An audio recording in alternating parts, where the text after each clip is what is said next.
Hello guys. Today I'm just going through how to design a buck boost converter.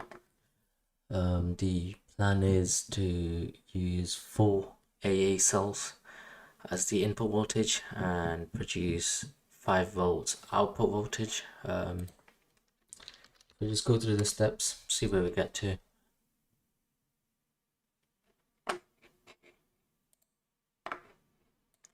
So the typical input range for an AA cell is from 1.2 volts to I think a maximum of 1.5 volts.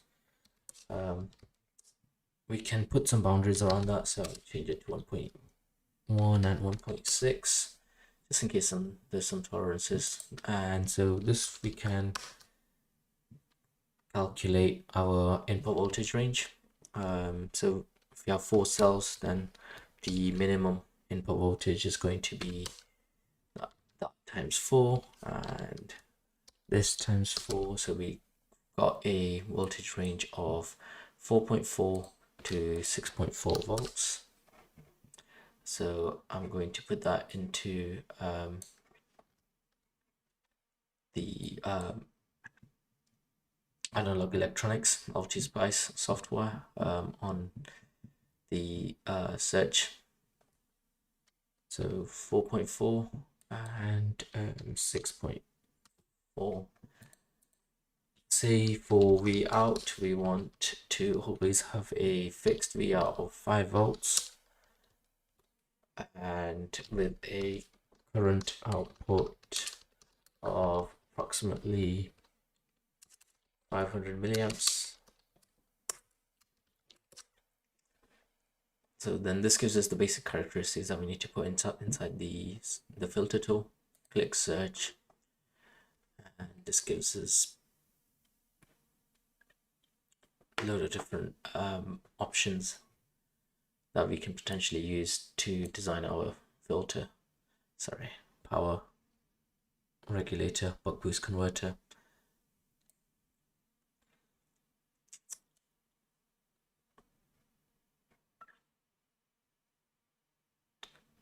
So you can see there's quite a few options that we can use.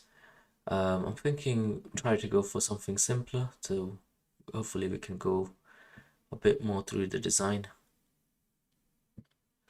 see how we're going to build it up, things like that.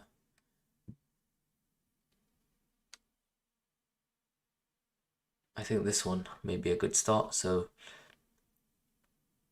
micro module, 1.5 amps, recommended for new designs. So let's load up the design. Let's load up the datasheet for this part and see what it does.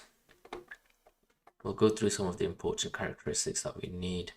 So obviously it's got an input range from 3 volts to 3.6 volts. So that kind of nicely meets up with what we need. It is a controllable output, so it's not fixed output, but that just means we need 2 extra resistors to control the feedback network and bring it to the 5 volts that we need. You can do 12 volt output on this. I'm sure there'll be a typical example circuit where you can do 5 volts as well. Got output current monitor, so must be these 2 pins here. You've got under voltage lockout, UVLO, and an enable pin.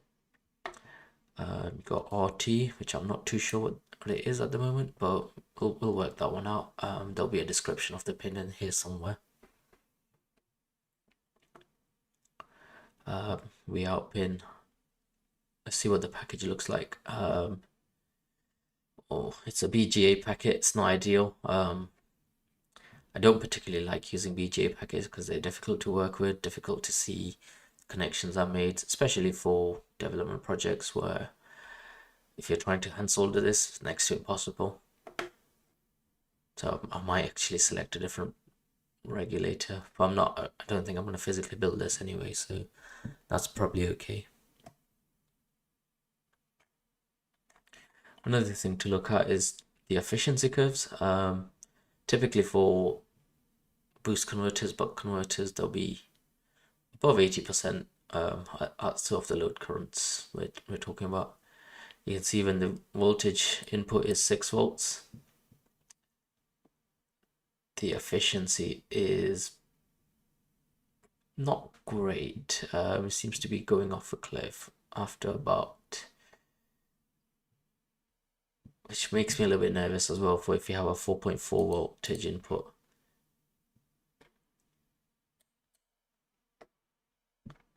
Let's explore the datasheet a bit more and we'll see. So here we have a 5 volt input, V in of 3.3 volts. We have about 85% efficiency, which is not bad. Ideally, we want to be above 90, which would be really good. So obviously, if you have better efficiency, obviously you're using less power, or you're getting more useful battery life, things like that. Heating up less probably is going to be more reliable. That's not always the case.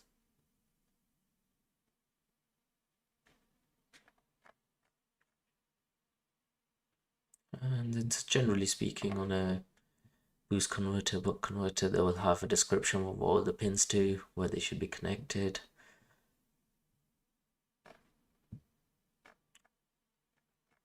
And they would sometimes then go into typical example circuits or calculating different resistor different component values, such as the capacitors, the resistors, things like that, which you can see here.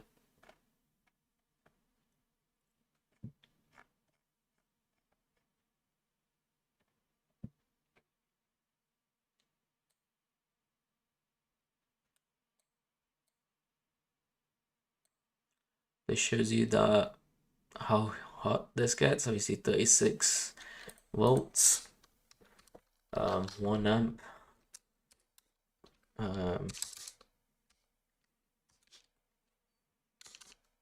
P equals V times I, so that equals that times 1, 36 watts going through this. If you take maybe 80% efficiency, 0.2 in heat, so 7.2 watts, and it's increasing by so 25 degrees to 80.7 degrees. It's going up by 55 degrees. I do, so that's degrees C per watt, so about 7.7 degrees C per watt without a heatsink. It's not too bad.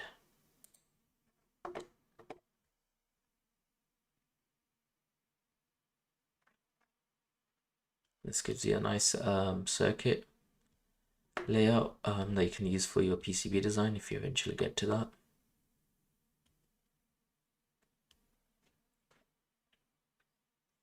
Then some example circuits here. So we've got 12 volt out, we've got 5 volt out. So this is probably the circuit that we would end up using. It's a strange one. Can't see an inductor.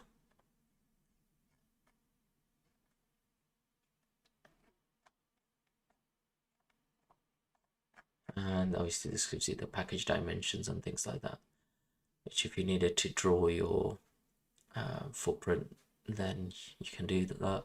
But most packages nowadays come with footprints already, so you probably don't need to do that. Let's look for another one, see what it looks like. Let's try this one here, 3130. It's linear technology. Obviously this was probably manufactured before analog electronics took over.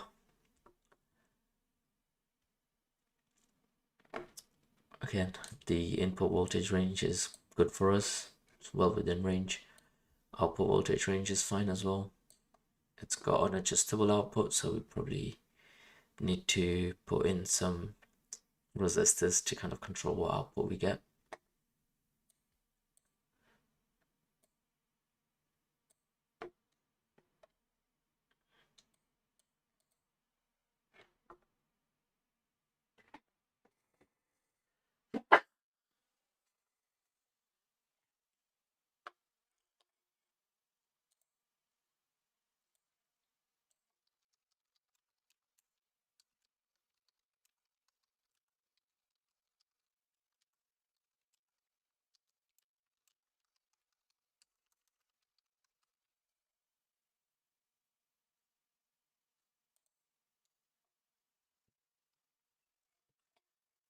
So we'll just go through this one like we did with the other one. Just have a quick look at the package, different information, see if this is more suitable than the last part we looked at, which was obviously this. Probably start replicating this circuit eventually.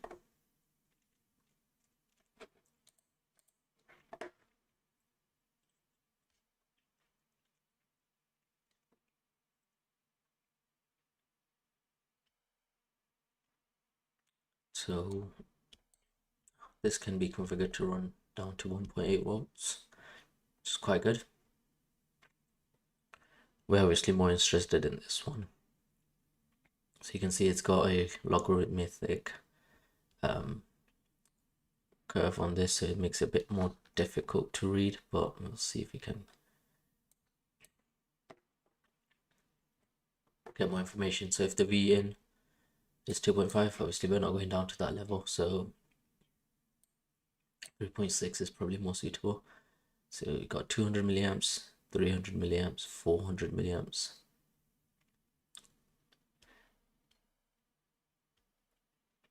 I don't know if this is kind of indicating that they might not be able to do down to 3.6. I mean, we don't need it down to 3.6 anyway, but that's okay. And anyways, if you have any questions, please let me know.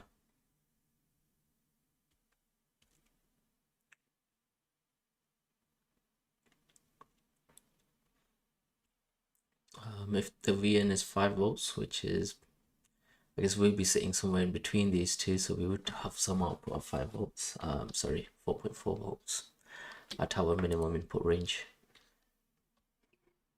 Though we did put sort of conservative numbers here. If you were to go with the minimum 4.8, obviously that's a lot closer.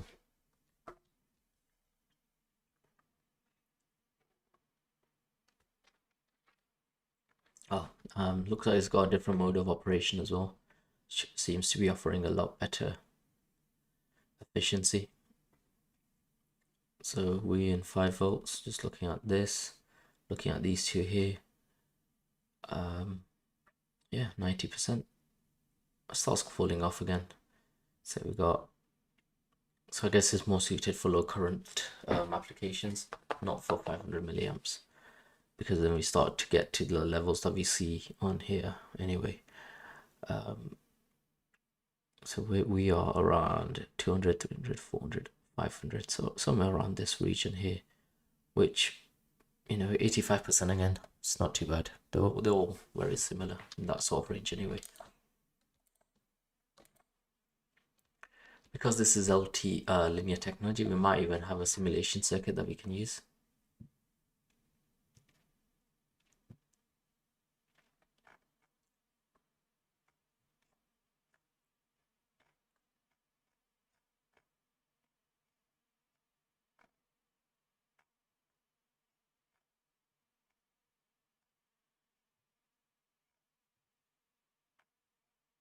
Yeah, so similar to before, tells you how to calculate all the different components in the circuit, and typically give you a circuit that you can use for some of the common voltages like 5, 3.3, 12.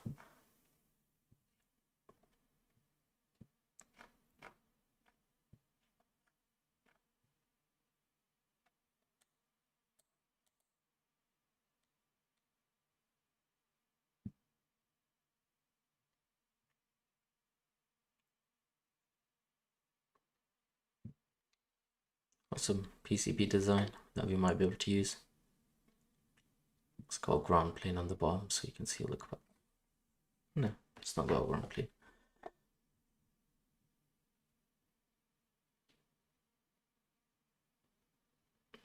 I'm not sure why they've put. It's not showing you the second layer, but I think some of the capacitors are going down to the ground plane. Like this one is not connected to this plane here, whereas I don't think you need these wires and this capacitor or this capacitor, because your ground is connected to that plane anyway. Okay, we'll have a look.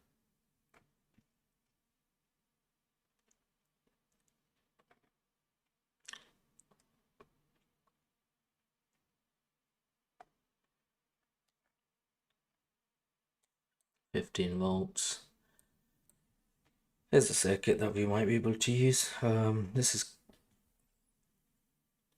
says we can do 500 milliamps when VIN is above 5 volts, so it's not a good sign.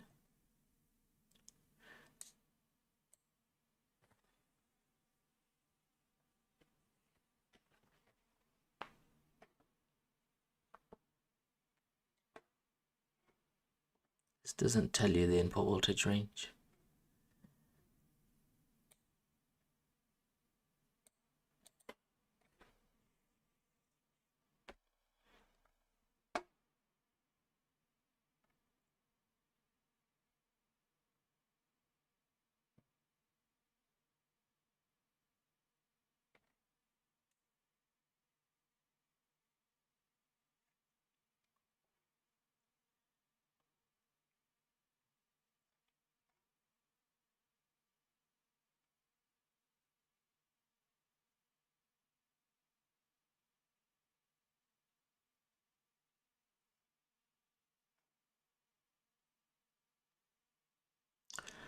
A lot of example circuits that we can use.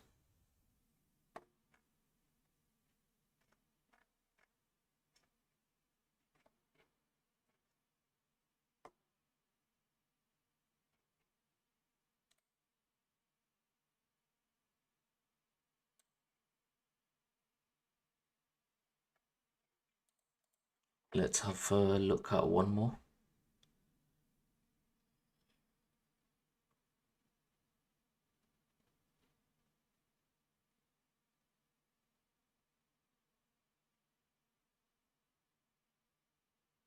You see, there are other websites that we can look at as well. So, for example, Farnell, which obviously gives you components from more than one company. And we can quickly go through how to search for a converter in this as well. So, products.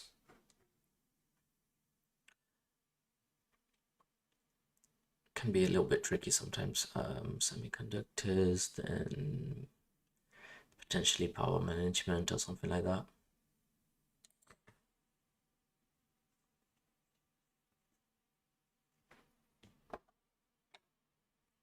DC power management, that's probably what we're looking for.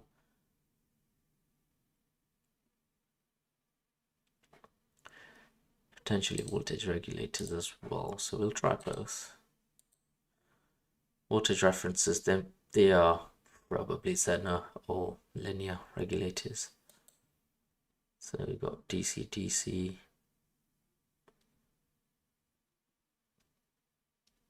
adjustable switching rate. Let's try that one.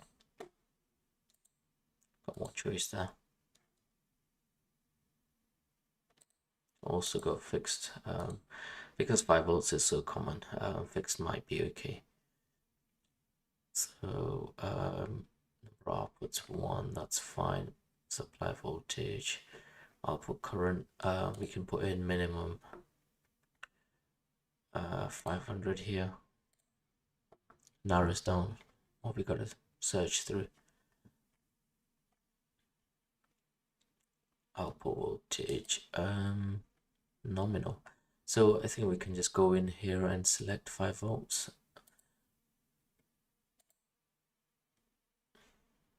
Because we see this is a fixed output one, so should be okay.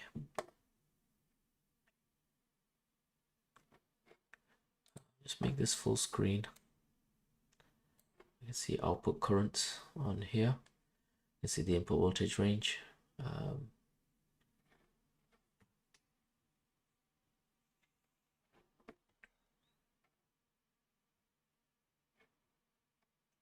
Sometimes it's a little bit more difficult because you don't know if it's buck boost. It does tell you here that it's boost or step up or step down. I suppose we didn't put in the input voltage range, but let's have a look at the first one that we saw, just max 16984.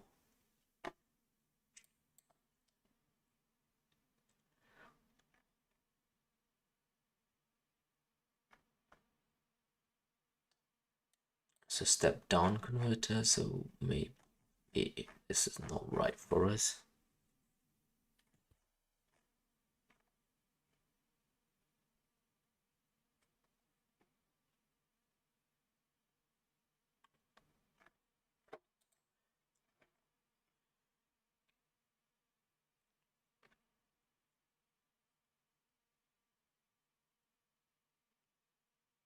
This one obviously says it's a step-up converter, but we can have a quick look as well.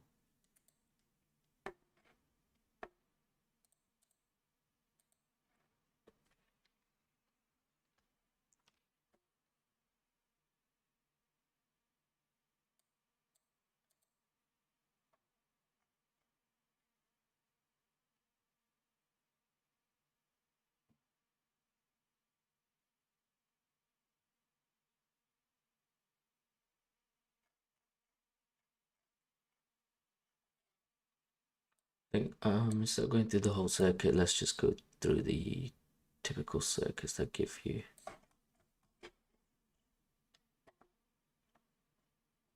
It's very important to just go through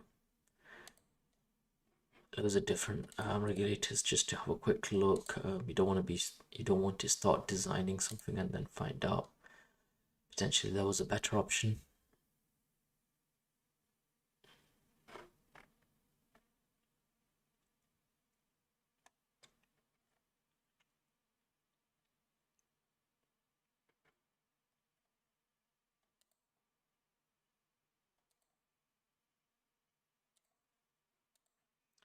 Oh, this one doesn't come with any typical example circuits, so that's fine. Let's put in our range for the input voltage.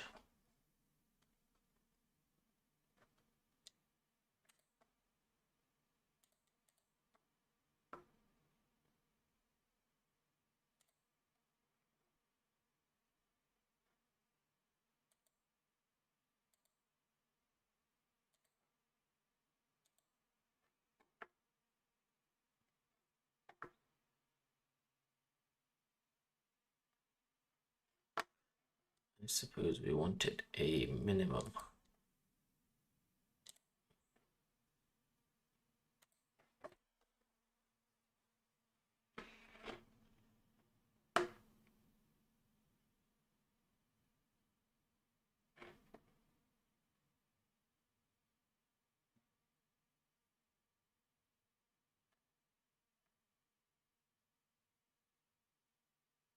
The buck-boost converter.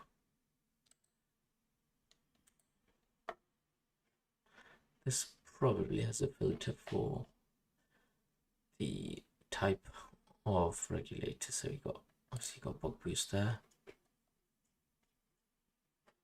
Just showing 7. I'm not sure why it's gone to 0. I may have clicked the wrong one.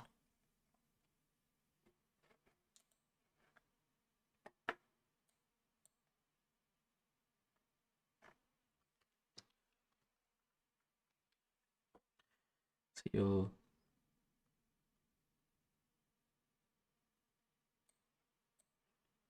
need an external port. So let's not worry about this.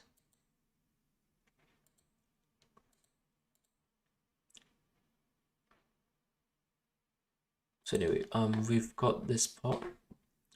Let's check if this port has a simulation model that we can download.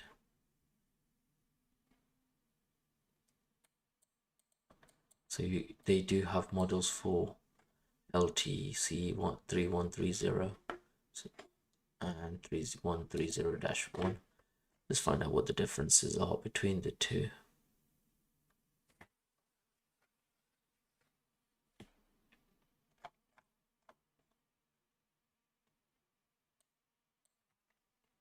Also, 3130 comes with a fixed output voltage.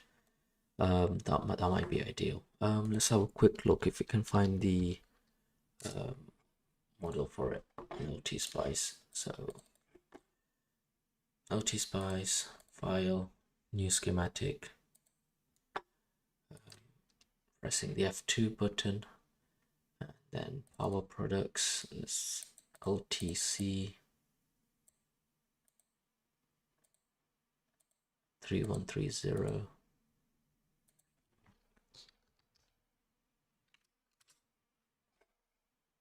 File, sorry, file, power products, LTC 31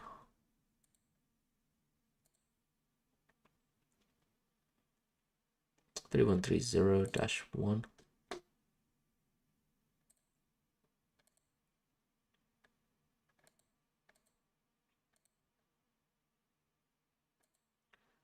So let's bring that one in, and I'll save this for future.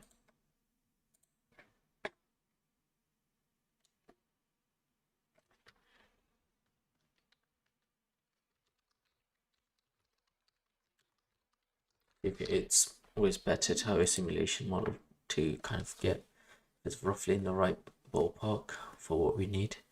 So what we'll do next time is build up a simulation model from the recommendations of the datasheet.